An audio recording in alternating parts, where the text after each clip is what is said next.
Hi, I'm Mike Saddam. I know this has been a tough year. I know leaders are not only dealing with uncertainty in their own lives, but they are also responsible for those under their leadership, who are also facing difficult times. I am no different.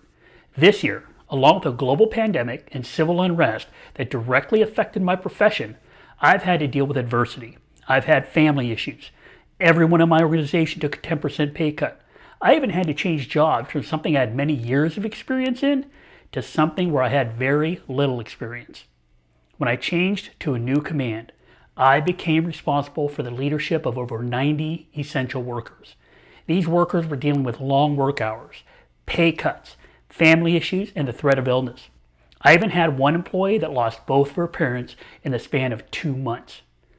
What I offer other leaders during these challenging times is not only leadership skills based on books and theory that I've gained through my training and education, but I offer leadership lessons based on contemporary personal experience that worked for me, and they worked for me this year during these unprecedented times. Not only that, but I continue to use these leadership skills as I slug it out in the trenches with my entire team, who work around the clock every single day. It wasn't that I merely wanted to try out some new leadership skills. I needed to do something different, and I needed to do it fast. I needed to be resilient. I needed to stay sharp, and I needed to maintain a high level of performance. The things I did worked for me, and I'd love to pass it on to you.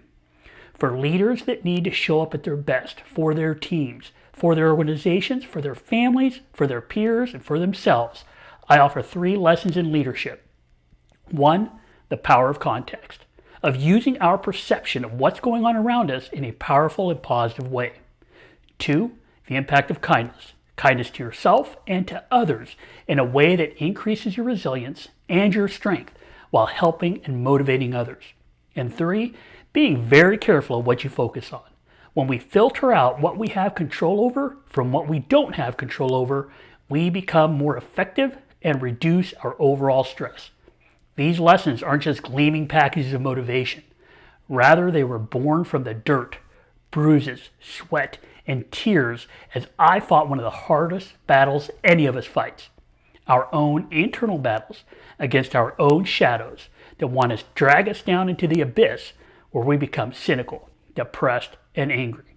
The battle is worth it because the key to leading during challenging times is winning the battle within ourselves.